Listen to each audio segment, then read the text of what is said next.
फिर करिश्मा रेशमा को समझाती है। रेशमा, तुम्हें भाभी से माफी मांग लेनी चाहिए थी ना।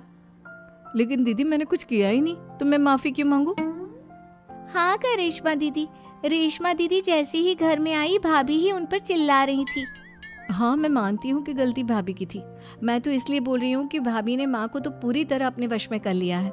वो हमारी बात सुनती ही नहीं। मयंक भैया हमारे लिए हमेशा खड़े रहते हैं, इसलिए उनकी बात का मान तो तुम्हें रखना चाहिए था ना। कोई फायदा नहीं दीदी, कुछ दिनों की बात और है, भाभी उन्हें भी हमारे खिलाफ भड़का देंगी। फिर वो भी माँ की तरह हमारी किसी बात का विश्वास नहीं करेंगे। इसी तरह सविता अपनी तीनों ननदों को किसी न किसी बात पर परेशान करती रहती थी। एक दिन मयंक अपनी तीनों बहनों के लिए गिफ्ट लाया। क्या रेशमा, ये तुम्हारे लिए हार का सेट, रेशमा तुम्हारे लिए सुंदर सी ड्रेस, और मनीषा तुम्हें किताबें पसंद है ना, तुम्हारे लिए किताबें लाया हूँ। थैंक यू भैया। थैंक यू भैया। थैंक यू भैया। करिश्मा, तुम्हारा नेकलेस कितना सुंदर है, ये भैया कहाँ से ले आए होंगे? मैंने भैया को 3 दिन पहले फोन पर ये डिजाइन दिखाया था और आज भैया ये ले आए। सविता तो अपनी ननदों के गिफ्ट्स देखकर जल गई और करिश्मा का नेकलेस तो उसे भी बहुत पसंद आया था। अपनी बहनों के लिए कितना अच्छा नेकलेस लेकर आए हैं, मुझे कभी कोई गिफ्ट नहीं दिया। मैं आज ही ये हार चुरा लूंगी। रात में सविता करिश्मा का हार चुरा लेती है और इसी तरह उसे अपनी ननदों की जो भी चीज़ अच्छी लगती वो उसे मांगती नहीं, बल्कि रात के अंधेरे में चुरा लेती। इसी तरह दिन बीतते गए और सविता ने मयंक के दिल में भी उसकी बहनों के लिए नफरत पैदा कर दी। एक दिन मयंक ने करिश्मा और रेशमा के लिए रिश्ता देखा और ये बात उसने घर में सबको बताई।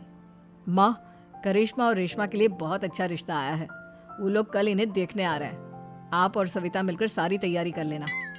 ये सुनकर करिश्मा और रेशमा खुश हो जाती हैं, लेकिन सविता सोचती है अगर इन दोनों बहनों की शादी हो गई तो घर और बाहर का काम कौन करेगा?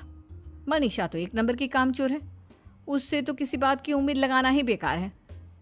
मुझे इस शादी को रोकना होगा। अगले दिन सभी लड़के वालों के स्वागत की तैयारी करने में लगे होते हैं। तभी मयंक अपनी बहनों से आकर कहता है, तैयार हो गई तुम दोनों? देखो दोनों लड़के बहुत अच्छे हैं, मैं कोई कसर नहीं छोड़ना चाहता, इसलिए तुम उनके सामने अच्छे से बिहेव करना और अपनी भाभी से लड़ने मत लग जाना।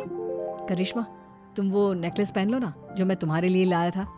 भैया मैं बहुत देर से वो नेकलेस ढूंढ रही हूँ, लेकिन मुझे मिल ही नहीं रहा। क्या, तुमने नेकलेस खो दिया? तुम्हें पता भी है वो कितना महंगा था, तुम कोई काम ढंग से नहीं कर सकती।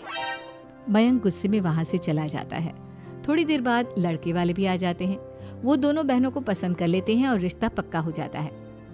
लेकिन सविता के दिमाग में तो कुछ और ही खिचड़ी पक रही थी। वो पंडित जी के पास करिश्मा की